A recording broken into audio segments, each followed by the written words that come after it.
বিভিন্ন দেশে চাকরির প্রলোভন দেখিয়ে এ ধরনের মানব পাচারকারী সংঘবদ্ধ চক্রকে র্যাপচার আওতায় নিয়ে এসেছে, আইনের আওতায়। তো আজকে আমরা আপনাদের সামনে উপস্থিত হয়েছি অস্ট্রেলিয়াতে জাল ভিসা দিয়ে মানব পাচার কারী একটি সংঘবদ্ধ চক্রকে আমরা গ্রেফতার করতে পেরেছি। এই মামলায় আমরা মোট 4 জন আসামিকে গ্রেফতার করেছি। মামলার এজাহার অনুসারে আমরা যেটা জানতে পারি যে টিবিআই ট্রাভেলস নামক একটি ট্রাভেল এজেন্সি বিভিন্ন লোভনীয় প্রলোভন এবং চাকরির অফার দিয়ে ভুক্তভোগীদের কাছ থেকে প্রচুর পরিমাণে অর্থ সংগ্রহ করে। আমরা যতটুকু জানি এক একজনকে ভিজিট ভিসা অথবা চাকরির ভিসার কথা বলে 21 লক্ষ টাকা করে প্রত্যেকের কাছ থেকে তারা নেয় এবং নেয়ার 2-3 মাস পর থেকেই এই চক্রটিকে তারা আর ট্রেস করতে পারে না। অর্থাৎ কখনো তাদের অফিস থাকে মতিঝিলে, কখনো থাকে বনানীতে, কখনো গুলশানে। পুরো অফিস সেট আপ সহ এই চক্রটি গায়েব হয়ে যায়। তো মিন টাইমে টাকাটা ভুক্তভোগী যারা আছেন তারা কিভাবে কনফার্ম করেন, তাদেরকে একটি অনলাইনের অ্যাপ দেওয়া হয় যেখানে তারা চেক করতে পারে যে তার ভিসাটি হয়েছে কিনা। এবং এই অ্যাপের মাধ্যমে তারা যখন ম্যাক্সিমাম ভুক্তভোগী যারা আছেন তারা আসলে ওই অ্যাপের মাধ্যমে চেক করার পরে দেখতে পান যে তাদের ভিসা ওকে, তো তখন তারা ফুল পেমেন্টই করে দেন এবং পরবর্তীতে আর টিকিট এবং এই ভিসা দিয়ে তারা কখনোই এয়ারপোর্ট পর্যন্ত যেতে পারেন না, বিকজ তাদেরকে বিভিন্ন টাল বাহানায় আজকে না কালকে, কালকে না পরশু এভাবে হয়রানি করা হয়।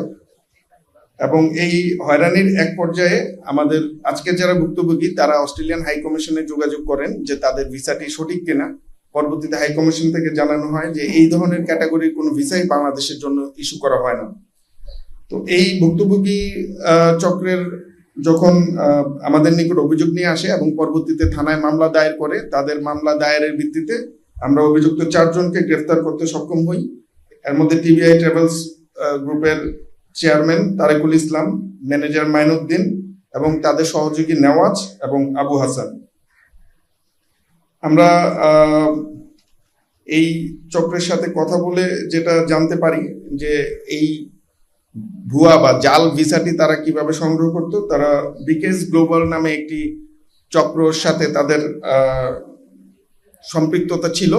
বেসিক্যালি বিকেএস গ্লোবালই তাদেরকে এই ভুয়া ভিসাটা বানিয়ে সরবরাহ করত, যার মাধ্যমে তারা ক্লায়েন্টদেরকে আকর্ষণীয় অফারের মাধ্যমে যে অস্ট্রেলিয়াতে ফুড প্যাকেজিং এর চাকরি অথবা কৃষি কাজের চাকরি, এই ধরনের চাকরিতে মাসে 4 থেকে 5 লক্ষ টাকা বেতন পাবে। সো এইখানে যদি সে 20 লক্ষ টাকা ইনভেস্ট করে বেসিক্যালি 5 মাসেই তার এই টাকাটা ফেরত আসবে।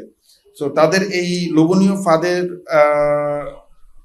ট্র্যাপে পড়ে ম্যাক্সিমাম ভুক্তভোগী সাফার করেছেন এবং আমাদের কাছে যে তথ্য আছে এখন পর্যন্ত এই ট্রাভেল এজেন্সির নিকট প্রায় 120টি পাসপোর্টের এগেনস্টে যদি 20 লক্ষ টাকা করে আমরা হিসাব করি, 30 কোটিরও অধিক টাকা তারা আত্মসাৎ করেছে। এবং এই অর্থ আত্মসাৎ করার পর হতে তারা বিভিন্ন সময়ে আত্মগোপনে বিভিন্ন স্থানে লুকিয়ে থাকে। আমরা যখন এই তথ্যগুলো জানতে পারি আমরা ছায়া তদন্ত শুরু করি এবং তারই ভিত্তিতে আমরা গতকাল রাতে 3 জনকে কাওলা হতে এবং 1 জন আসামিকে যাত্রাবাড়ি হতে গ্রেফতার করি। আসামিদের অধিকাংশের নামেই গ্রেফতারি ওয়ারেন্ট সহ প্রতারণার মামলা রয়েছে এনআইএ অ্যাক্টের ধারায়।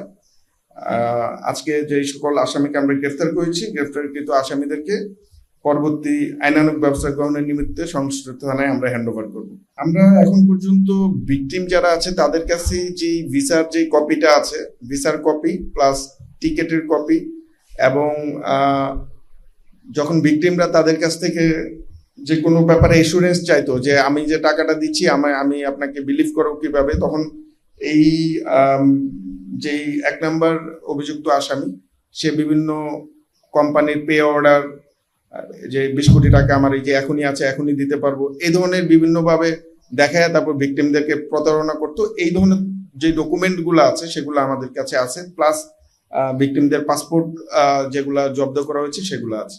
এটার মানে ইন্টারেস্টিং পার্টটা হচ্ছে আমি নিজেও একটু আগে চেক করে দেখলাম ইউজুয়ালি অস্ট্রেলিয়া আমেরিকার ভিসাগুলোর ক্ষেত্রে আপনি অনলাইন ইমিগ্রেশনে গিয়ে ওদের যে ওয়েবসাইট আছে সেখানে আপনি ভিসাটা ভেরিফিকেশন চেক করতে পারবেন, আপনার ভিসা ইস্যু হয়েছে কি হয় নাই।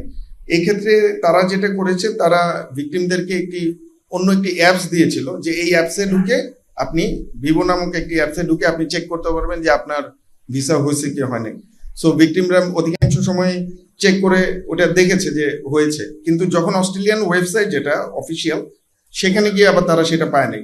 তো তাদের মনে যখন সন্দেহের উদ্রেক হয় তখন তারা হাই কমিশনে যায় এবং ব্যাপারে জানতে পারে যে এটা একটা ভুয়া বা জাল ভিসা। তো এই কাজটা যেই ব্যক্তি করতো, আমরা তাকেও ধরার জন্য অভিযান পরিচালনা করি। পরবর্তীতে আমরা জানতে পারি সে বর্তমানে কুমিল্লা কারাগারে আছে কোনো একটি মানব পাচারের মামলাতে।